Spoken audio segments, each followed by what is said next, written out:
Weirdo bookworms unite! We want to share our love of genre fiction with you. Fans of horror, sci-fi, fantasy, and more can stop by as we chat about what we've been reading.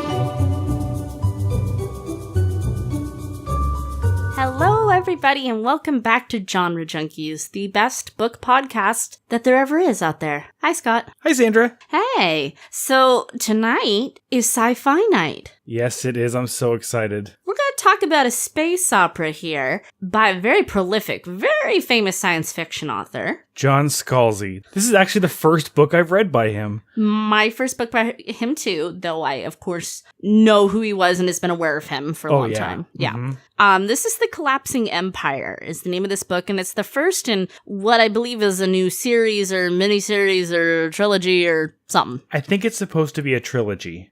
Scott? Oh, I get to do it this time? Yeah. All right. Because I had a really hard time writing the synopsis for this book. I don't mind saying, and I want Scott to hit it. For a millennia, the Interdependancy has thrived. The trade guilds manage their monopolies, supplying the dozens of star systems with needed supplies. The Parliament resides over the laws, and above all of them, the Emperix. Descended from the ancient prophet is the final word. All this is made possible by the flow, a little understood but incredible scientific discovery that allows faster than light travel between worlds upon its currents. But what if the flow, after thousands of years of stability, suddenly became unreliable? What might happen if the flow was to collapse? So that's kind of the basic synopsis here, people. Scott? Yes? Start us off. All right. I'm going to let you start this off because we haven't talked about this at all, this book. Not at all. It's been very hard. So I want you to start it off. Okay. So we start with our experience score. Please. I'm going to give this a page turner.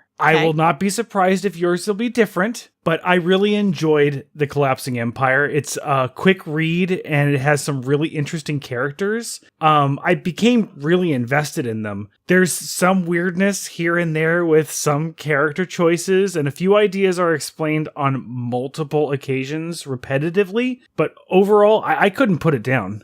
I will definitely agree that it's a quick read, especially for like a space opera type of book with a lot going on. Yeah, space operas have a tendency of going the same route as fantasy, where it can get very long. Yeah. For me, I have very complicated feelings on this book. I'm gonna give my experience score a good read. Okay.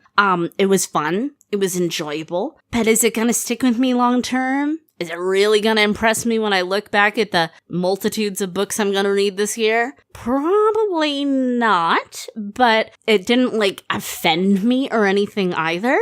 I like his writing. I loved these characters. I love the opening sequence of this book, but I didn't care for the plot. And that's really hard for me to kind of wrap my head around about loving his writing. Even though it's not very descriptive, it's kind of sparse, loving his characters. And he has a great way with snappy dialogue, but just not loving the plot of this book. That's very funny to me. I had more... Funny? Well, I had more trouble with the characters than I did with the plot. I rather liked the plot, even though it was not exactly what I was expecting. It definitely wasn't, and I think you gave a great synopsis of this book. This is one of those where the synopsis in, the book jacket or whatever or online isn't quite right. We've been running into a lot of those recently. I know, and I don't like these publishers misleading folks like this. It's kind of weird. Yeah, it's just complicated. It's, I wanted way more action and way less politics. Because I do like some politically kind of motivated science fiction and fantasy, but I am used to more action. Well, I'd like to expand on that because I think you nailed it right there. I was expecting a very classic starships, space opera, science fiction, and this is really much more political thriller. I guess so, though I wouldn't say thriller. I was not thrilled. Well, I mean, I enjoyed the political machinations of everybody in the book and the way it all worked together. I found that really fascinating, and I thought it was very exciting, but I can see why you would not necessarily enjoy that as much. To be honest, if I had known it was such politically focused, I probably wouldn't have recommended that we read it. It's just really difficult because I almost feel like these characters are like so, I liked them so much. I enjoyed their presence and my journey with them. I feel like I'm offending them by saying anything about their plot because it's like, dudes, it's not personal. I love you.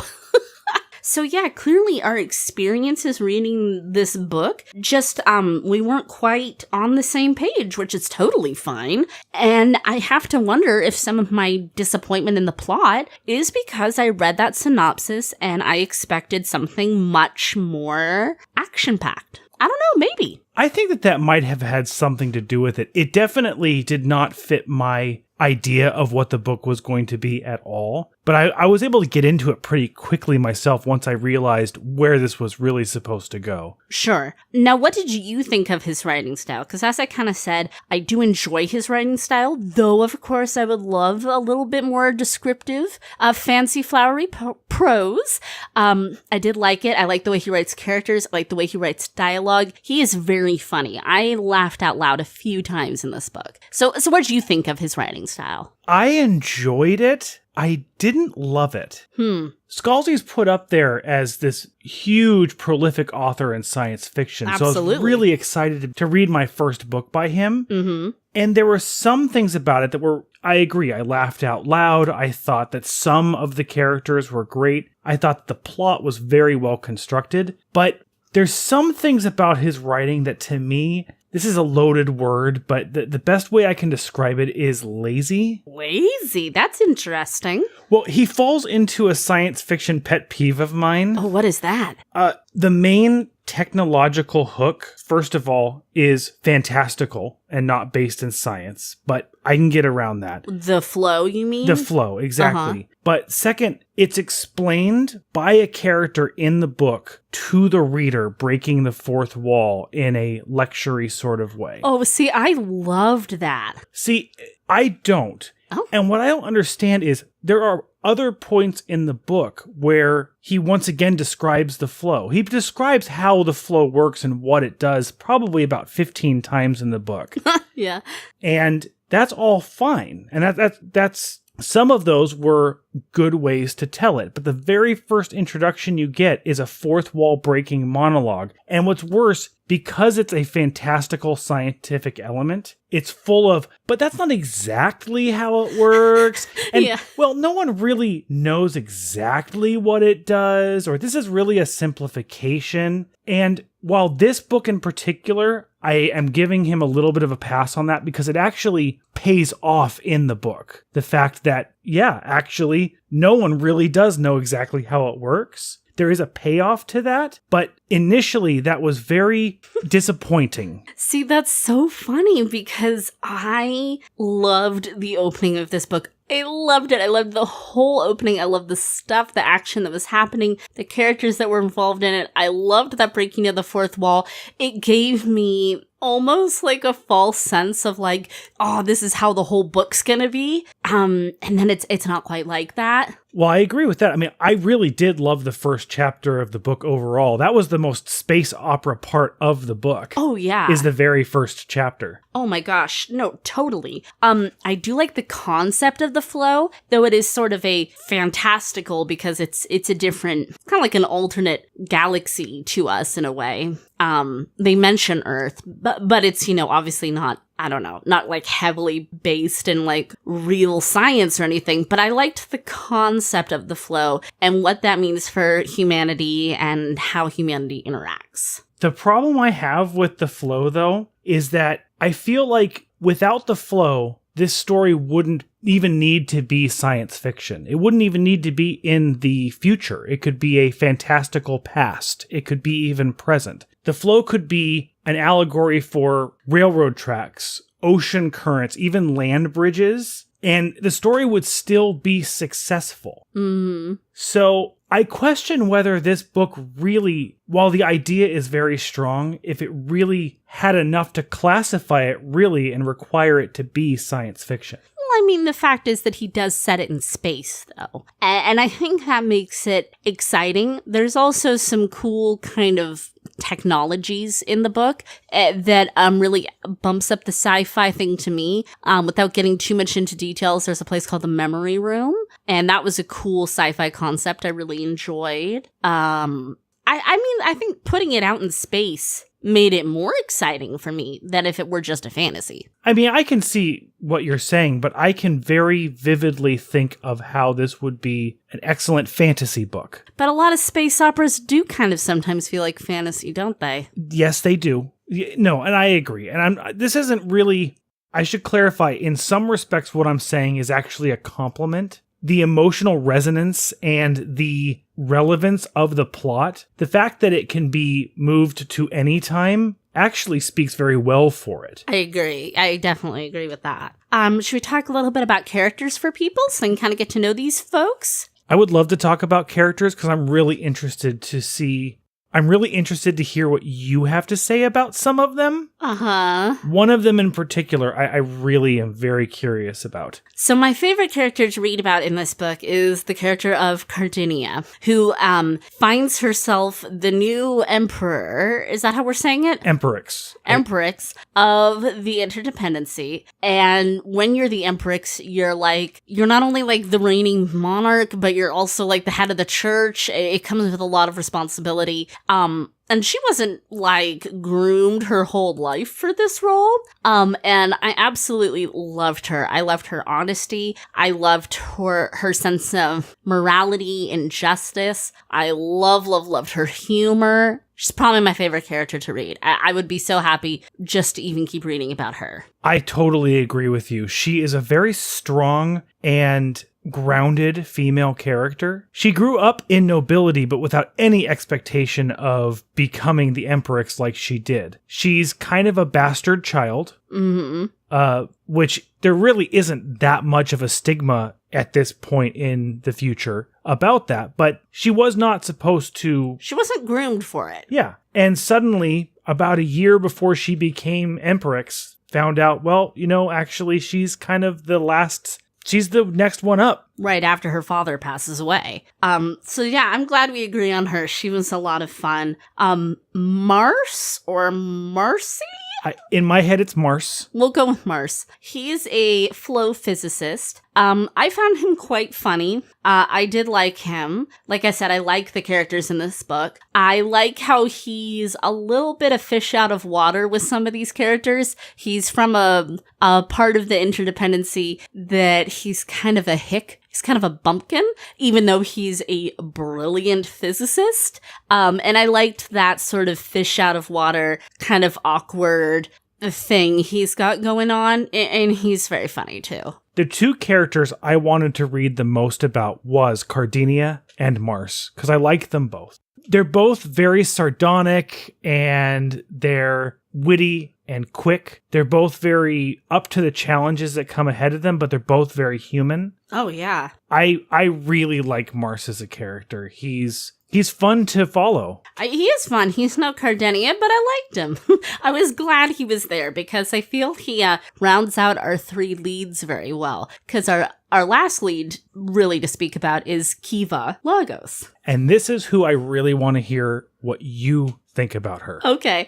I found Kiva absolutely freaking hilarious. She was so damn funny to me. And I love that she's smart. She's quick-witted. She's kind of always a few steps ahead of everybody else with her planning. She's kind of like doing her time on a ship delivering fruit for her family, the House of Lagos, who is like a citrus farming family. She's in one of the main trade guilds. Yeah, and so it's a big deal, but it's kind of like you have to pay your dues before you can have like a cushy, important political like desk job in the guild family. So she's out there being on the ship, and she kind of has to be rough and tumble. She kind of has to be ready for anything, and I feel like she's so smart and sharp and kind of cutthroat. And I think that's always really cool to read in a female. This character could have so easily have been male and would have just been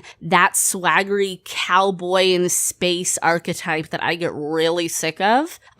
She's also incredibly crude. She swears a lot. And she also really owns her sexuality. She knows, like these voyages from home to like the hub planet, that's like 9 months. And a girl has needs. And I found it so funny the way she could be like interacting with characters and kind of thinking about like, should I have sex with them? Is that worth my time? How would that be? And I don't know, I just found that like so funny. I loved turning, again, that swaggery devil may care, but actually secretly a genius, typically male, space archetype on its head. Super appreciated that, John Scalzi. So I agree with everything that you just said there. I think that she's the scoundrel type of this story. Yes. And it is really cool rogue.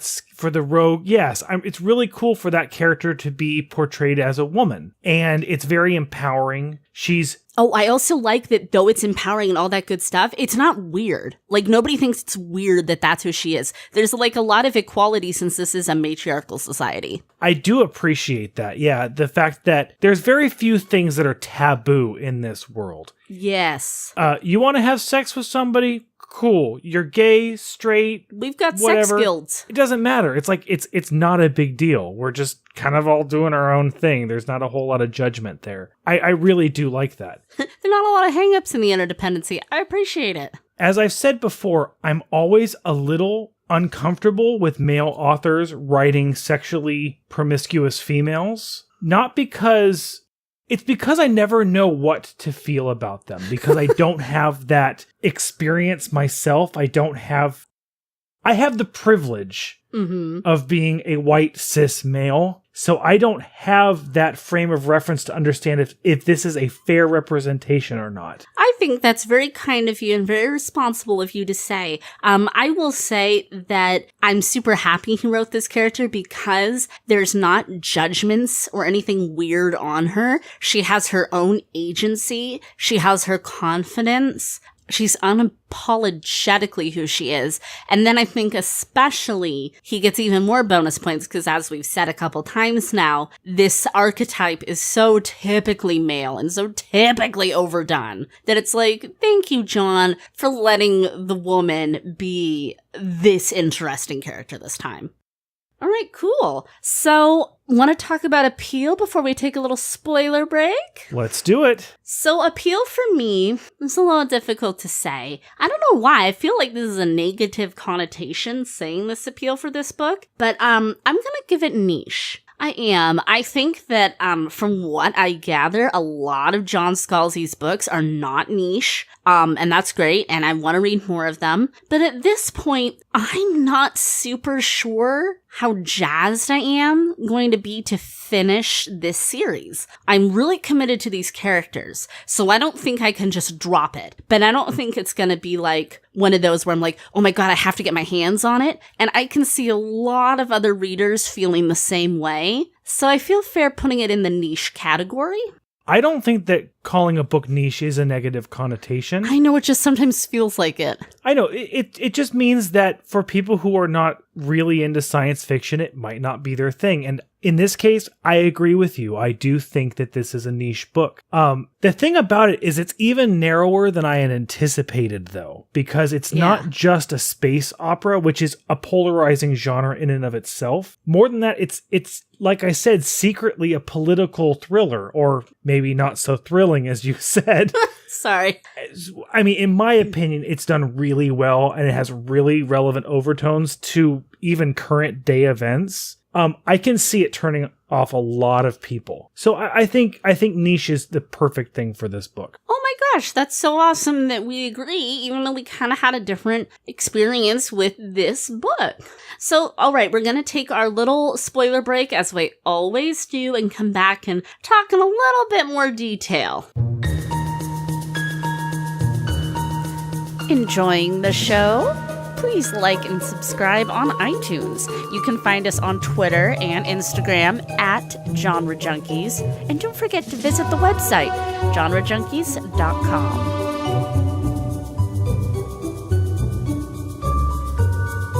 Welcome to the spoiler section. Can I kick off the spoiler section? Go for it, although I was just about to jump you and try to introduce us to the spoiler section myself. Oh, no, you go. No, I'm kidding, please. Oh, no, really, age before beauty. Well, no, really, go ahead.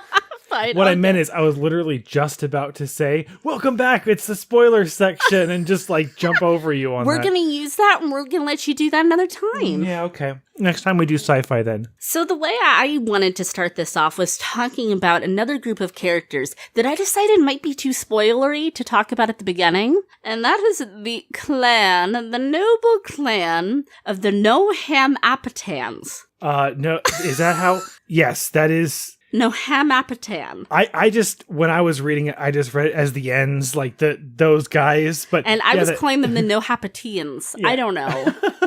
It's a weird Takarias. word.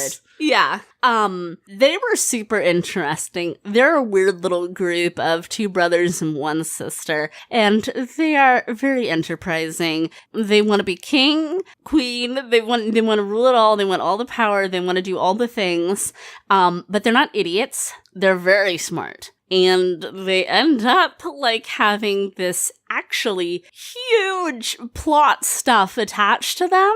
And that was just another example of characters of his that I really loved. And despite not being so hooked into this plot, I really enjoyed all these characters. They were all their own beings. Okay, so the No-Ham-Apatans.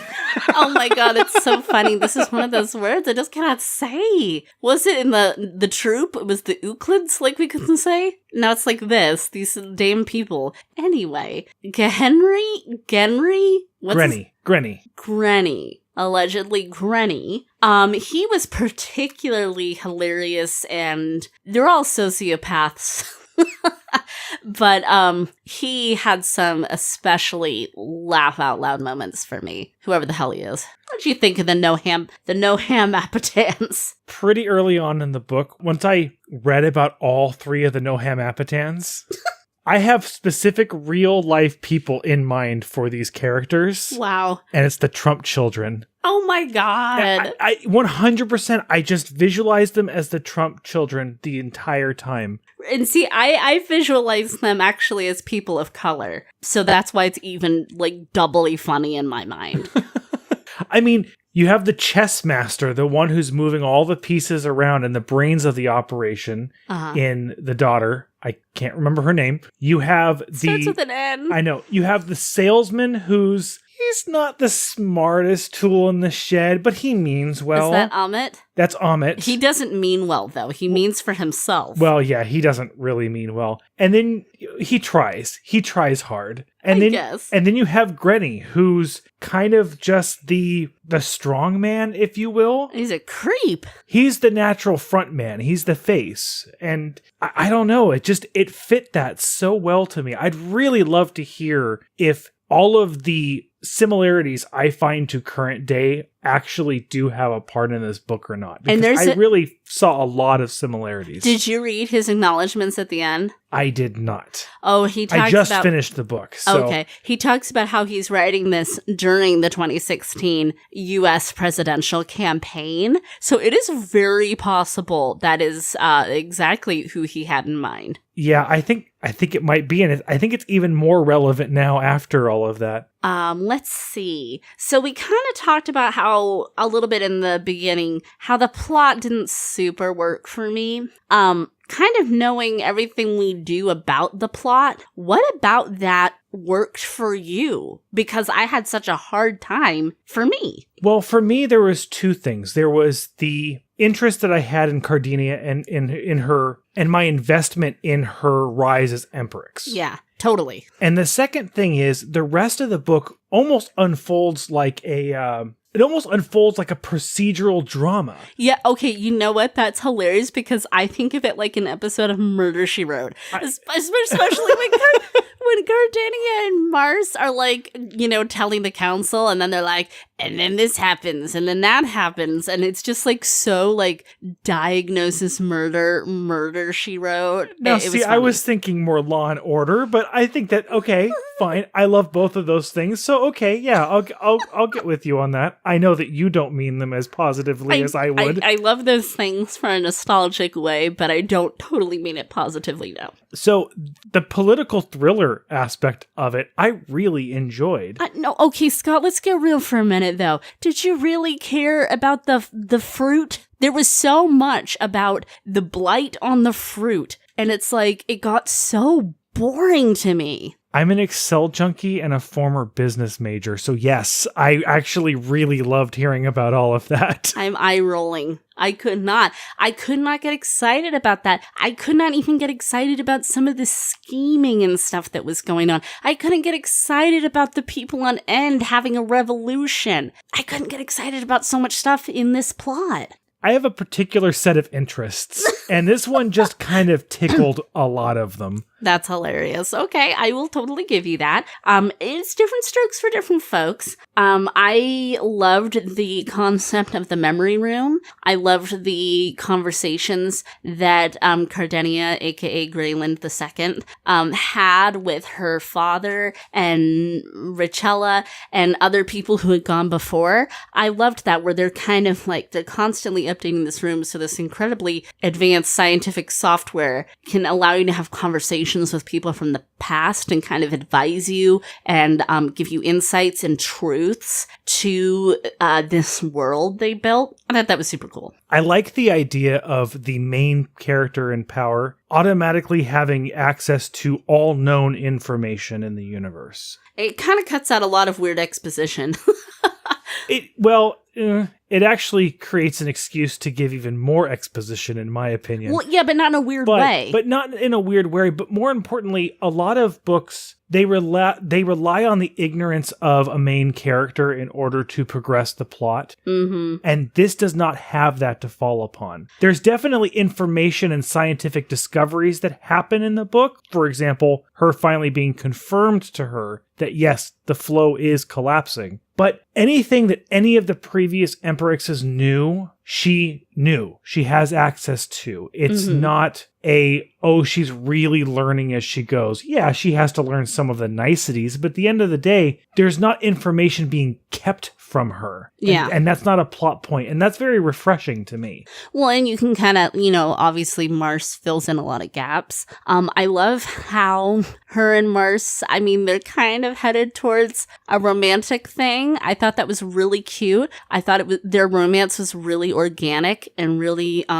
like a natural progression, because she's finally like, oh my God, another real person, because she's surrounded by these not realistic characters. Even she's kind of like, she has to refer to herself in the royal we, which I found very entertaining. I like that. I like that romance. I found it very charming. And I also loved how he was having sex with Kiva the whole time. That was so funny. And that's probably not going to be a big deal, really. No, Kiva's going to be like, don't trip, chocolate chip. I was thinking about that budding romance because it was written so naturally, and it really is very believable. It's only 3 pages or 4 pages of information throughout the entire book. They really only have that much time together. Yeah. And it was totally believable and interesting. So besides the characters being something that's going to keep me a little roped in to this series, I will say I liked where the plot was going a lot at the very end of this book,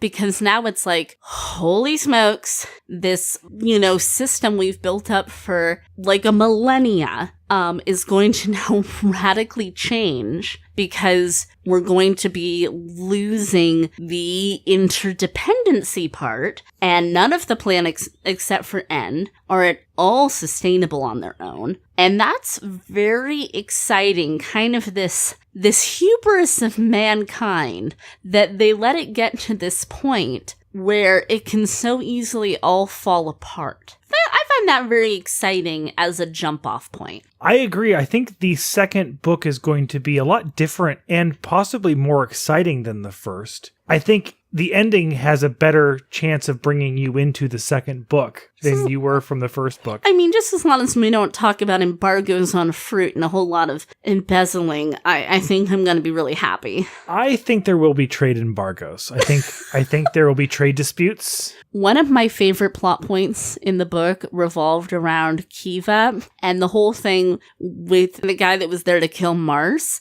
and how she set up this whole thing with the bomb and the trickery and the body and the banter she's having with this other ship, her and her captain. I found that whole bit of deception and all that fun stuff her and her captain were doing really funny, entertaining, exciting. It was very heist-like. It was very kind of Ocean's 11-y. I loved that plot point. I do think he falls under a little bit of the issue of over-planning his scenes, though.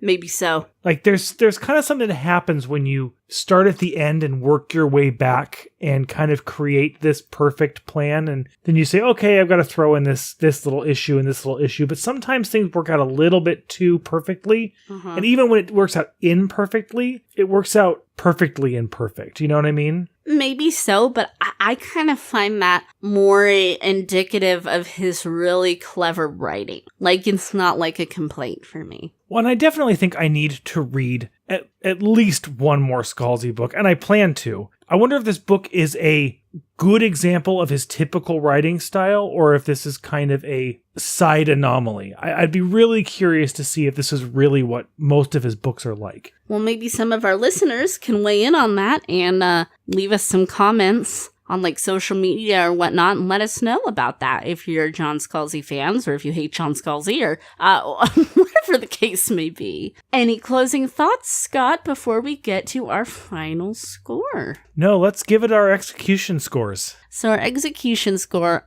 I want to go with Haverfruits. How many Haverfruits out of 5? Out of 10. Out of 10. Well, okay. I mean, it's like there's a lot of Haverfruit on board, so you have to figure at least 10 in a little crate. Yeah, I guess so. Can I go first? Yeah, go first. Because of everything I've kind of said, almost beating a dead horse at this point, I just want to really make it clear to people how much I enjoyed elements of his writing, how much I really enjoy his characters, but the plot just didn't dip its little Haverfruit hooks into me. That having been said, I'm going to give it 6 Haverfruits out of 10. That is fascinating that you're giving it 6 out of 10. That's exactly what I'm giving it as well. I thought you were going to give it many more Haverfruits. No, again, I really enjoyed this book, but my score, I think the execution of the book is a little bit lacking, but oddly in exactly the opposite ways that you feel. That's really funny. I enjoyed the characters and I found myself very invested in the characters, but I actually did find them kind of shallow and two-dimensional. Their motivations were very surface level. I suppose true, though maybe not Cardenia. She's a little more complicated. Cardinia is an exception. I love Cardinia. I think that she is the best written character. But everyone else really, while they go on a journey of discovery, there's not a whole lot of character growth for any of them. And I really wanted a little bit more. But it is the first book of a series. And a short book. And a very short book. I actually think this book could have been 100 to 150 pages longer. I want to agree with you, but I don't want to talk about Haverfruit for that long. Okay, everybody, thank you so much for joining us for this very fun science fiction romp. I feel like it's been so long since we read science fiction. Thank you, Scott, for joining me, as always. Not that you have a choice. No, I do not, but you're very welcome. All right, everybody, and please, as always, keep reading past your bedtime.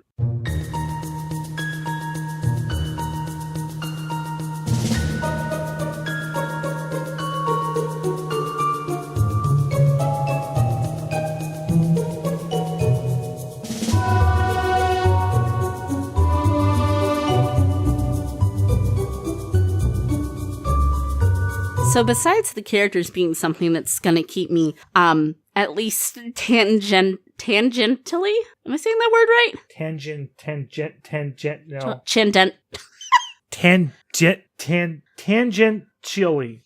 Oh my god, okay, I'm going to find another word. Tangentially. I'm I usually can say that word. Tangentially. I can't say it. Okay, I'm finding another word.